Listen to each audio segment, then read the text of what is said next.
Hello नमस्कार बच्चों, एक बार फिर से आपका स्वागत है आपके अपने इस यूट्यूब चैनल में। और आज हम लोग पढ़ने वाले हैं 10th क्लास के साइंस का लेक्चर नंबर 5, जो कि धातु और अधातु का हम लोग का लेक्चर नंबर 4 इसके पहले हम लोग पढ़े थे। आज के क्लास में हम पढ़ेंगे लेक्चर नंबर 5। चैप्टर का नाम है धातु एवं अधातु, और हम साइंस के केमिस्ट्री पोर्शन को देख रहे हैं। और इसके बाद जब ये खत्म हो जाएगा तो उसके बाद बायोलॉजी भी पढ़ाएंगे। तो चलिए इस लेक्चर को स्टार्ट करते हैं। इसके पहले मैं आपको बता दूं कि इस चैनल पर आपको 3 मंथ में, यानी कि 3 महीना में सभी सब्जेक्ट को, यानी कि जितने भी सब्जेक्ट होंगे, Hindi, Sanskrit, English, maths, science, social science, सभी सब्जेक्ट को केवल 3 महीना के अंदर ही इसको समाप्त कर दिया जाएगा। और इसके बाद आपके साथ ही रिवीजन का, कुछ ऑब्जेक्टिव के साथ रिवीजन का भी वीडियो डाला जाएगा इस पर। ठीक है, तो ये 3 मंथ में आपका खत्म हो जाएगा। उम्मीद है कि आप इसके पहले का लेक्चर, यानी कि लेक्चर नंबर 4 देख चुके होंगे। तो आज हम लोग का है लेक्चर नंबर 5। चैप्टर का नाम है धातु एवं अधातु। याद रखेंगे कि 3 महीने में टोटल सिलेबस को कंप्लीट कर लिया जाएगा। चलिए आज देखते हैं क्या पढ़ना हम लोग को। इसके पहले हम पढ़ाए थे, इसके पिछले क्लास में हमने पढ़ाए थे कि भर्जन क्या होता है, निष्ठापन क्या होता है। और उस टॉपिक के बाद आज हम लोग को पढ़ना है कि अपचयन अपचयन क्या होता है। ठीक है, इसके पहले हमने पढ़ा था कि अयस्कों की समृद्धिकरण। ये तो 2 नंबर है। 1 नंबर में हम लोग का था, 1 नंबर में था अयस्कों का समृद्धिकरण। 1 नंबर में था हम लोग का अयस्कों का अयस्कों का अयस्कों का समृद्धिकरण अयस्कों का समृद्धिकरण। और अयस्कों का समृद्धिकरण हम लोग 3 प्रक्रियाओं से करते थे। 3 प्रक्रियाओं से हम लोग अयस्कों का समृद्धिकरण करते थे, यानी कि अयस्कों को चूर्णित कर कर उसको साफ करते थे। जिसमें से हम लोग का पहला नंबर जो प्रक्रिया था, पहला नंबर प्रोसेस था, उस प्रोसेस का नाम है द्रव चालित धुलाई। द्रव चालित धुलाई, जो कि मैंने कल बताया था हम लोग को एक फिगर की माध्यम से। दूसरा हम लोग का है फेन प्लवन विधि। दूसरा हम लोग का है फेन प्लवन विधि। और तीसरा हम लोग का फेन प्लवन विधि। और तीसरा हम लोग का चुंबकीय पृथक्करण विधि। चुंबकीय पृथक्करण विधि। चुंबकीय पृथक्करण विधि। तो इन सभी विधि के बारे में मैंने कल बताया था आपको। आज इसके बाद, यानी कि अयस्कों के समृद्धिकरण के बाद का हम लोग का टॉपिक है। और इस टॉपिक का नाम है 2 नंबर जो टॉपिक है, इसका नाम है अपचयन। 2 नंबर टॉपिक है, इसका नाम है अपचयन। 1 नंबर में हम लोग पढ़ते हैं कि अयस्कों की समृद्धिकरण कैसे करेंगे। और इस अयस्कों को समृद्धिकरण के लिए हम लोग 3 नियम को पढ़े थे, 3 विधि को पढ़े थे कि आखिरकार कैसे अयस्क का समृद्धिकरण करेंगे। तो सबसे पहला था द्रव चालित धुलाई, दूसरा था फेन प्लवन विधि, और तीसरा था चुंबकीय पृथक्करण विधि। इसके बाद हम लोग का है दूसरा नंबर कि अयस्कों का अपचयन हम लोग किस प्रकार से करते हैं और क्यों करते हैं। आखिर अयस्कों का अपचयन क्या होता है। तो आज का क्लास में हम लोग इन्हीं टॉपिक के बारे में बात करूंगा कि अयस्कों का समृद्धिकरण, अयस्कों का अपचयन क्या होता है। ठीक है, तो आपको याद होगा कि भर्जन और निष्ठापन में हम लोग पढ़े थे कि किसी भी अयस्क को उसके ऑक्साइड के रूप में बदलते थे। निष्ठापन में क्या होता था, निष्ठापन में किसी भी अयस्क को उसके ऑक्साइड के रूप में बदलते थे। ऑक्सीजन की अनुपस्थिति में, और इसका अपोजिट था कि जब अयस्क को हम लोग ऑक्सीजन की उपस्थिति में अगर गर्म करके ऑक्साइड बना देंगे तो इस प्रक्रिया को हम लोग बोलते थे भर्जन। जब अयस्क को ऑक्सीजन की उपस्थिति में गर्म करके ऑक्साइड बना देंगे तो उसको निष्ठापन बोलते थे। और जब अयस्क को ऑक्सीजन की उपस्थिति में गर्म कर देंगे तो इस प्रोसेस को हम लोग बोलते थे, इस प्रोसेस को हम लोग बोलते थे भर्जन, इसको इंग्लिश में बोलते थे रोस्टिंग, इसको इंग्लिश में बोलते थे रोस्टिंग, इसको कैल्सिनेशन, इसको कैल्सिनेशन। तो उम्मीद है कि आप इस टॉपिक को कल समझ लिए होंगे अच्छे तरीके से।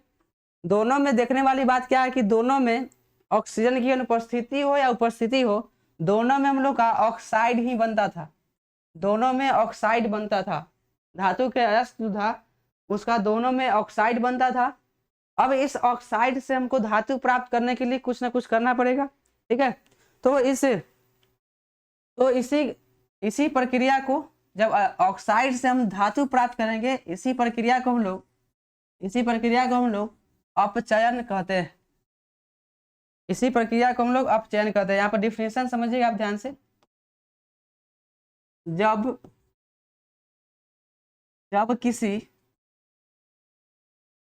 किसी धातु के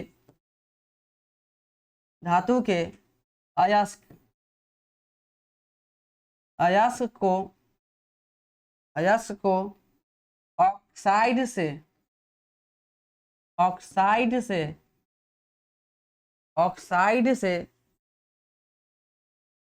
शुद्ध धातु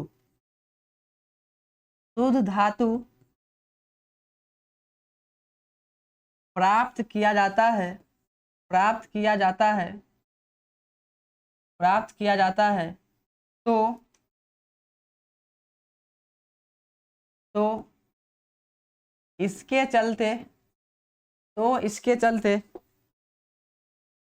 तो इसके चलते जिस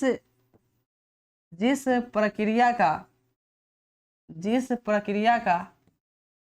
उपयोग किया जाता है,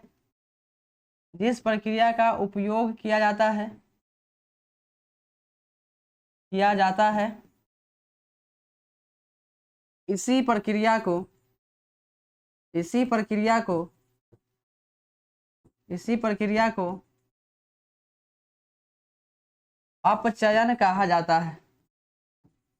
अपचयन कहा जाता है, इसी प्रक्रिया को अपचयन कहा जाता है, ठीक है। तो निस्तापन और भर्जन से हम क्या प्राप्त करते हैं, किसी धातु के ऑक्साइड से ऑक्साइड प्राप्त करते हैं, और उस धातु के ऑक्साइड से अगर हम शुद्ध धातु प्राप्त करेंगे तो उसके लिए हम लोग को भी कोई ना कोई प्रोसेस करना होगा। तो उसी प्रोसेस को हम लोग बोलेंगे, उसी प्रक्रिया को बोलेंगे अपचयन अभिक्रिया या अपचयन प्रक्रिया, ठीक है। भर्जन के बाद जो हमको ऑक्साइड मिलता है, ऑक्साइड प्राप्त होता है, या निस्तापन के बाद जो ऑक्साइड मिलता है, उसी ऑक्साइड से शुद्ध धातु प्राप्त किया जाता है। तो इसके चलते जिस प्रक्रिया का उपयोग किया जाता है उसी प्रक्रिया को अपचयन कहा जाता है। यहाँ पर लिखेंगे कि इस अभिक्रिया में क्या होता है, तो यहाँ पर लिख सकते हैं ऐसे कि अपचयन में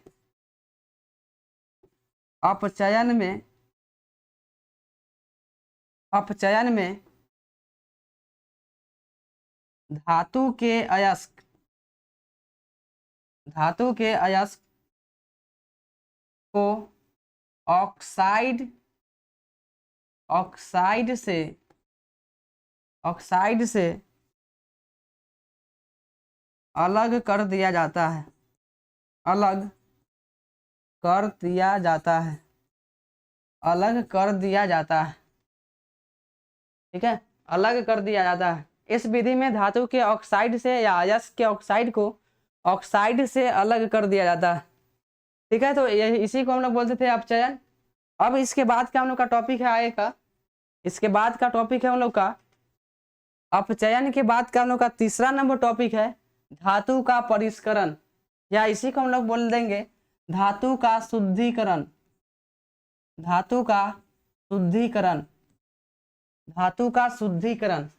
ठीक है। अब इसके पहले भी क्या था कि ऑक्साइड से हम लोग शुद्ध धातु प्राप्त किया करते थे अपचयन में, ऑक्साइड से शुद्ध धातु। लेकिन इसमें क्या होता है कि पूरा अच्छे रूप से शुद्ध नहीं होता, कुछ ना कुछ उसके साथ गंदगी होता है। उसके लिए हम लोग एक बार और हम लोग इस प्रक्रिया द्वारा धातु के परिष्करण या शुद्धिकरण प्रक्रिया के द्वारा उसको अच्छी तरह से साफ कर लेते हैं। यहाँ पर लिख देते हैं, यहाँ पर इसका डिफिनेशन देखिएगा ध्यान से। जब धातु जब धातु के अयस्क से जब धातु के अयस्क से जब धातु के अयस्क से धातु प्राप्त करने के लिए धातु प्राप्त करने के लिए धातु प्राप्त करने के लिए धातु प्राप्त करने के लिए सभी प्रक्रियाओं जैसे सभी प्रक्रियाओं जैसे अयस्कों का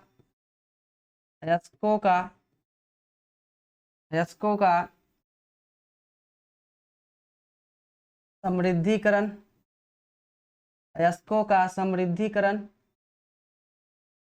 अयस्कों का समृद्धीकरण अयस्कों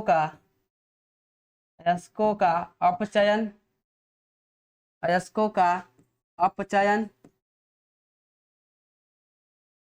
अयस्कों का अपचयन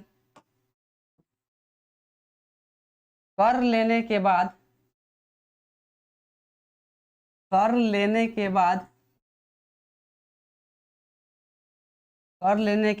भी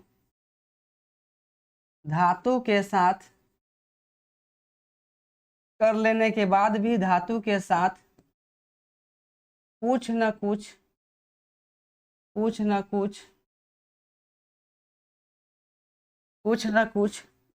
अशुद्धियां मौजूद ही रहती है अशुद्धियां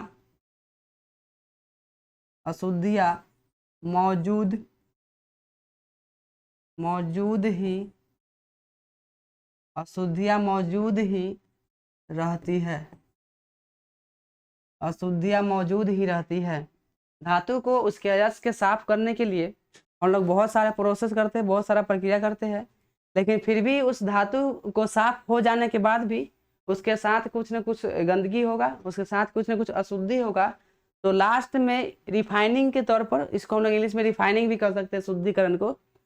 तो उसे जो लास्ट में जो गंदगी मौजूद होता है, उसी गंदगी को साफ करने के लिए, उसी गंदगी को या उसी अशुद्धि को साफ करने के लिए, उसी अशुद्धि को साफ करने के लिए उसी अशुद्धि को साफ करने के लिए धातुओं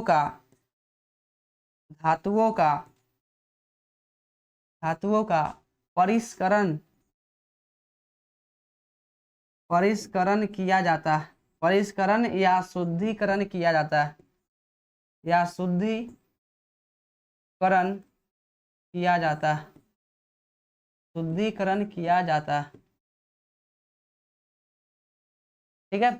तो किसी भी धातु को उसके अयस्क से प्राप्त करने के लिए, उसे शुद्ध धातु के रूप में प्राप्त करने के लिए आपको सबसे पहले करना होगा अयस्कों का समृद्धीकरण, उसके बाद अपचयन करना होगा, और लास्ट वाला प्रोसेस हम लोग को धातु के परिष्करण या धातु का शुद्धिकरण करेंगे हम लोग।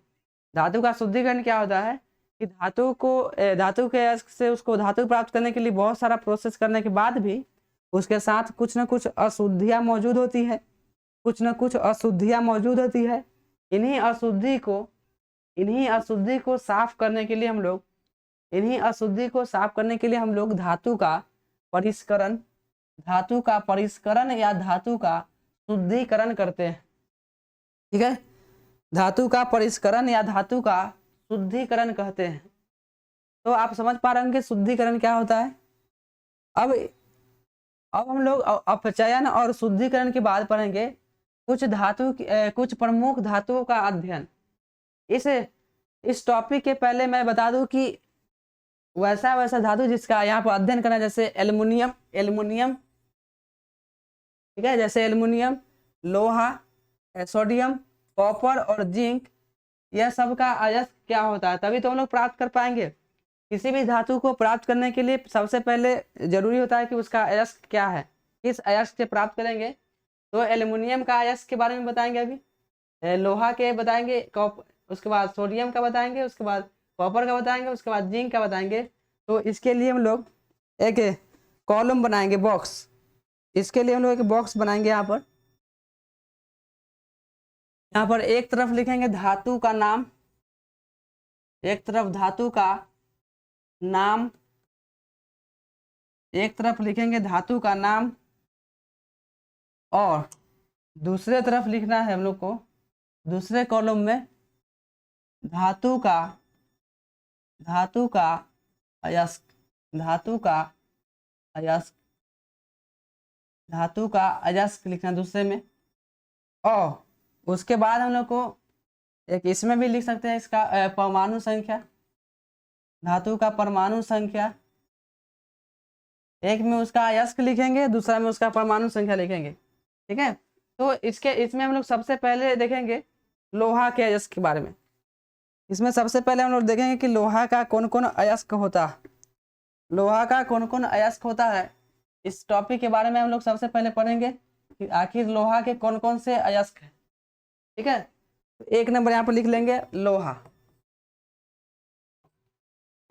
लोहा, इसका परमाणु संख्या होता है, इसका परमाणु संख्या होता है 26, इसका परमाणु संख्या होता है 26। और इस लोहा के अयस्क में, इस लोहा के अयस्क में हम लोग जानते हैं कि हेमेटाइट, हेमेटाइट भी लोहा का अयस्क होता है।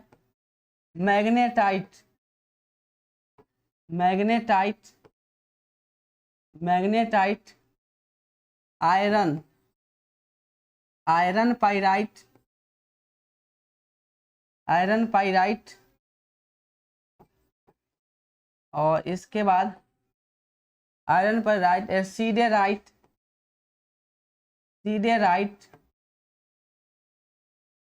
ईटीसी, बहुत सारा होता है। हम लोग को शुरू का 2-3 का यूज करना है।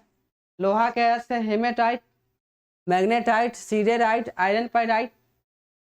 ठीक है, इसके बाद हम पढ़ेंगे कि जिंक के, इसके बाद हम पढ़ेंगे कि जिंक के कौन कौन से ऑक्साइड होते हैं। दूसरा है हम लोग का जिंक। सबसे पहले तो जिंक का संकेत होता है Zn, और लोहा का संकेत होता है Fe। जिंक का परमाणु संख्या होता है हम लोग का 26, जिंक का परमाणु संख्या होता है 26 का, सॉरी 30। 26 लोहा का होता है, जिंक का होता है 30। अब पढ़ेंगे कि इसका कौन कौन सा अयस्क है, जिंक के कौन कौन से अयस्क है, इसके बारे में पढ़ेंगे हम लोग। तो इसका सबसे पहला अयस्क इस यहाँ पर लिखते हैं, पहला अयस्क zincite, zincite, zincite, zinc blende, zinc blende, zinc blende, zinc carbonate, zinc carbonate, zinc carbonate, etc. तो ये सभी जितने भी है जिंक के अयस्क है। ऊपर जितने भी मैग्नेटाइट, सीडेराइट, आयरन पाइराइट और हेमेटाइट में बताया, वो सब लोहा का अयस्क है यहाँ पर। और लोहा का परमाणु संख्या 26। इसी प्रकार से जिंक का अयस्क है zincite, zinc blende, zinc carbonate, etc. इसी प्रकार से हम कॉपर का भी लिख सकते हैं, कॉपर, कॉपर का भी लिख सकते हैं। कॉपर का संकेत होता है Cu।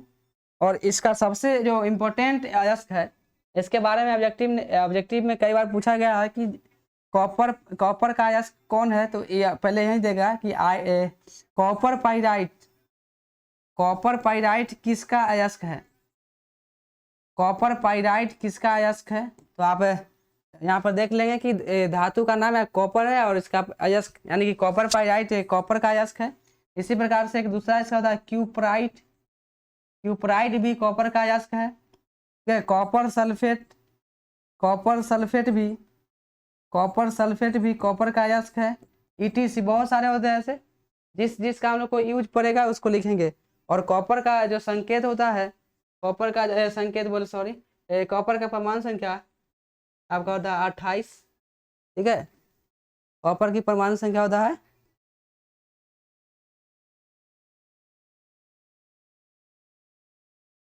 कॉपर का परमाणु संख्या होता है जरूरी 28 और इसमें एक है 29। 28 होता है निकेल का, ठीक है, निकेल का परमाणु संख्या 28 होता है। उसके बाद कॉपर का 29, जिंक का 30, लोहा का 26, मैग्नीज का 25। इसी प्रकार से बहुत सारे धातु ऐसे हैं जिनका अयस्क के बारे में मैं बताऊंगा।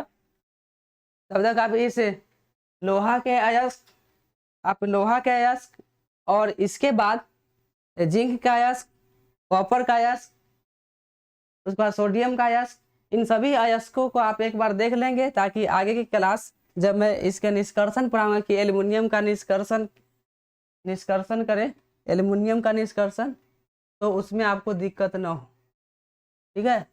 तो अगले क्लास में मैं बात करूंगा कि कुछ प्रमुख धातु का अध्ययन, जैसे एल्युमिनियम के बारे में पढ़ेंगे, उसके बाद लोहा के बारे में पढ़ेंगे, उसके बाद सोडियम के बारे में पढ़ेंगे, उसके बाद कॉपर के बारे में पढ़ेंगे और जिंक के बारे में आप लोग को होमवर्क के रूप में मिलेगा। इसके बारे में हम लोग पढ़ेंगे नहीं, हम नहीं बताएंगे, आप लोग को खुद से लिखना होगा लास्ट वाला,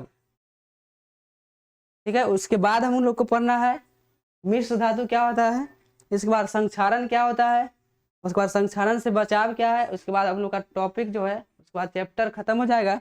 इसके बाद है इसके आगे का चैप्टर स्टार्ट होगा कार्बन एवं इसके यौगिक, और उसके बाद हम लोग का एक लास्ट टॉपिक बच जाएगा तत्वों का आवर्ती वर्गीकरण, उसके बाद केमिस्ट्री ही खत्म हो जाएगा टोटल। तब उसके बाद आपका बायोलॉजी स्टार्ट हो जाएगा। तो आप ध्यान रखेंगे कि अगले टॉपिक में पढ़ेंगे कुछ महत्वपूर्ण धातुओं का निष्कर्षण के बारे में। तब तक के लिए आप लोग को धन्यवाद, बाय बाय सभी को।